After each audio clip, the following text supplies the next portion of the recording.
TIFU by peeing off the side of a mountain, by user phallus_o_malice. So I, 32M, and my girlfriend, 33F, were out enjoying our annual anniversary vacation. This year we had decided to do some hiking through Appalachia and had ended up in Red River Gorge, KY. The scenery is amazing, the weather was great. I figured I wasn't going to get a better opportunity to pop the question.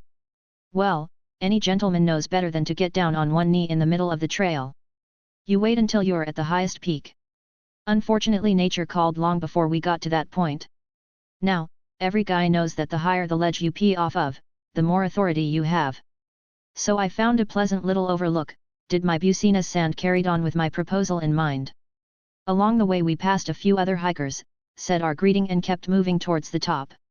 Once we had reached the summit of this particular rock, she sat down and I tried to mentally prepare myself to get things just right. So once I'd gotten myself psyched up, I put my hand into my pocket and palmed the ring, knelt down in front of her, and she said, "I see your wiener." Turns I had forgotten to zip myself back up and the little flippy flaps of my boxer shorts failed to do their job. So there I am on one knee, trying to make this a memorable moment, and failing successfully.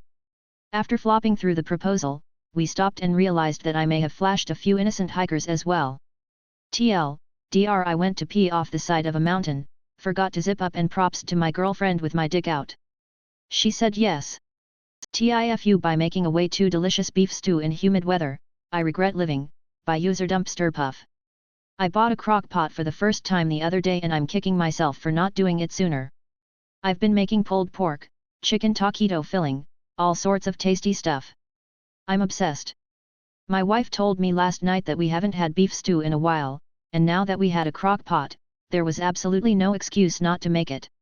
I went all out, even buying some fancy red wine to make it with. Hell, I even made a whole ass loaf of French bread with our bread maker to accompany it. 8 hours later, it's ready. My god, that stew was orgasmic coming from a slow cooker. That beef just fell apart. Absurdly good. I normally watch my portion sizes since I'm trying to lose some weight, but not tonight. I ate 2.5 bowls of this stuff. Fast forward about 3 hours later. For whatever reason, while it was only about 62° F/16° C, outside, it is disgustingly humid. I don't do well at all in humidity, or in hot weather, especially when I'm trying to sleep, so I use a machine that has a hose attachment that goes on the foot of your bed, and blows hot or cool air under the covers and over your body. I haven't used it in a while, but I turned it on and the cool air felt so much better against my body. I started to get cozy, and then my stomach started gurgling. Not really thinking about it, I lifted my leg and what can only be described as a silent, fiery hot stream of air escaped my asshole, continuing for nearly 10 seconds uninterrupted. What could possibly be worse than beef stew farts? Answer: having them blown back right in your face from under the covers. I can't even begin to describe the smell. It was like something literally crawled up my asshole and died 3 years ago. And my fucking machine was blowing what might as well be mustard gas right back at me. It smelled so bad that I threw up. My wife heard me and ran into the room, but the humidity of the room in combination with a now putrid mixture of beef stew, hell farts and vomit created something that could bring about the end times. She helped me clean myself up, bless her soul, but my god, that was awful. TLDR, ate too much beef stew, body protested. Humid weather made me use a fan under my covers and accidentally gassed myself with beef stew farts and threw up from the smell. Edit: I've seen a lot of comments doubting the fact that I threw up because of the smell. Unfortunately, I'm very sensitive to smells and I have a not so great GI system. I've thrown up smelling putrid garbage, dumpsters, and other rancid smells. For the beef stew recipe, I used this one. TIFU by trying to impress a guy by skating for the first time, by user GreenGirl227. So I, 24F, met a guy through Hinge and for lack of a better word I really liked our first 2 dates and told him I wanted to do something fun our next time, to which he took that as an opportunity to invite me to go ice skating with him. While this was not what I had in mind, I wanted to do it anyways. This guy was a former ice hockey player, so I knew he could skate, and for some reason I thought I could impress him. So the day comes, I lace my skates and get ready. He tells me to use the side of the rink to start, but I want to prove I can do better than that. I push myself off of the side, immediately catching my skate sideways and flying forwards, dramatically landing on both of my hands and face and causing a scene. I just kinda lay there in pain until paramedics eventually were called and took me to a local hospital. Long story short, I have a scaphoid and thumb fracture in my left wrist, a fourth and fifth metacarpal fracture in my right hand, and a broken nose and black eye along with a chipped front tooth. All because I wanted to show off my skating skills. Whoops. TLDR, wanted to show off my ice skating skills to a date who played ice hockey. Ended up eating shit and breaking both my hands. TIFU, by letting my kid watch prank YouTube videos, it resulted in her ruining my car tank, by user cartographergrin333. My 11-year-old daughter likes to watch prank videos on YouTube. I really don't care unless the videos include sexual stuff anyway. A few weeks ago, she watched a video where some dudes filled a car tank with food. Fast forward to last week.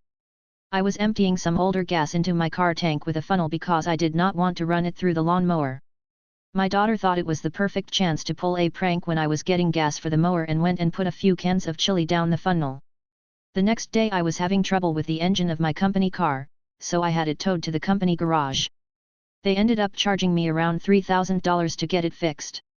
When I confronted her, she confessed, saying she thought it would be funny. I am now going to put restrictions on her iPad so she can't watch this kind of stuff.